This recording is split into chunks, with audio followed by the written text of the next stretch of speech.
ഈ വീഡിയോ നോക്കുക. ഒരു ആനക്കുട്ടിയെ ചെറുതായിരിക്കുന്ന സമയത്ത് ഒരു കയറിൽ കെട്ടി വെച്ചിരിക്കുകയാണ്, ഒരു കുറ്റിയിൽ ഇങ്ങനെ കെട്ടി വെച്ചിരിക്കുകയാണ്. സ്വാഭാവികമായിട്ട് ആനക്കുട്ടി പലതവണ ഇങ്ങനെ വലിച്ചു നോക്കി, പൊട്ടിക്കാൻ കഴിഞ്ഞില്ല.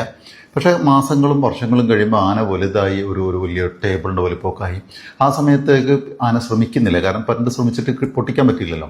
കുറച്ചുകൂടെ കഴിയുമ്പോൾ ആന ഒരു വലിയ ബസ്സിൻ്റെ സൈസായി, പിന്നെ അതിനേക്കാൾ വലിയ ജയൻ്റായി. അപ്പോഴും അത് ശ്രമിക്കുന്നേ ഇല്ല എന്നുള്ളതാണ്. പക്ഷേ ചുറ്റുവട്ടത്ത് നോക്കുമ്പോൾ മറ്റു മൃഗങ്ങളൊക്കെ ഫ്രീ ആയിട്ട് നടക്കുന്നു, എനിക്ക് മാത്രം എന്താ പറ്റാത്ത, എന്നെ കെട്ടിയിട്ടിരിക്കുകയാണല്ലോ എന്നുള്ള ഫീലിംഗ് നിൽക്കുന്നു. പക്ഷെ പെട്ടെന്നൊരു ദിവസം ഭയങ്കര കാട്ടുതീ വന്നു. കാട്ടുതീ വന്നാൽ സ്വാഭാവികമായിട്ടും ആന പാനിക്കാവും. അങ്ങനെ പാനിക്കാവുന്ന സമയത്ത് ചുമ്മാ ഒന്ന് പുറകിലേക്ക് വലിഞ്ഞതാണ്. വെറുതെ വലിക്കുമ്പോൾ തന്നെ കയറ് പൊട്ടിപ്പോയി.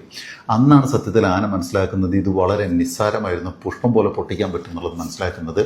സത്യത്തിൽ ആന കയറ് പൊട്ടിച്ചതല്ല, മനുഷ്യനും ഇതേപോലെ ഇൻവിസിബിളായ കുറേ കയറുകളാൽ കെട്ടപ്പെട്ടിരിക്കുകയാണ്. സത്യത്തിൽ കയറായിരുന്നില്ല പ്രശ്നം, ആനയുടെ ബിലീഫ് സിസ്റ്റം ആയിരുന്നു. എനിക്ക് ഈ കയറ് പൊട്ടിക്കാൻ പറ്റില്ല എന്നുള്ള വിശ്വാസം, കാരണം ചെറുപ്പത്തിൽ ശ്രമിച്ചിട്ട് പറ്റാതെ പോയതാണ്. സത്യത്തിൽ മനുഷ്യന്റെ അവസ്ഥ ഇത് തന്നെയാണ്. നിങ്ങളും ഞാനും ഒക്കെ കാണാത്ത എത്രയോ കയറുകളെ കൊണ്ട് കെട്ടിയിട്ട പോലെയാണ്. മുൻകാലങ്ങളിൽ നമുക്ക് ഏറ്റ പരാജയങ്ങൾ, ആളുകൾ പറഞ്ഞ കുറ്റങ്ങൾ, ആളുകൾ കളിയാക്കലുകൾ, ഇതൊക്കെ നമുക്കൊരു കയറായിട്ട് കിടക്കുകയും അതുകൊണ്ട് മുന്നോട്ട് പോകാൻ പറ്റാത്ത അവസ്ഥയും വരുന്നുണ്ടെന്നുള്ളതാണ്. അത്തരം കയറുകൾ തിരിച്ചറിയുക. ഇന്നലെയുടെ പരാജയങ്ങളും ഭയങ്ങളും നാളെയുടെ സ്വപ്നങ്ങളെയും വിജയങ്ങളെയും തടസ്സമാവുന്ന ഒരവസ്ഥയിലേക്ക് വരുത്തരുത് എന്നതാണ് സത്യത്തിൽ ഈ വീഡിയോ കൊണ്ട് ഉദ്ദേശിക്കുന്നത്.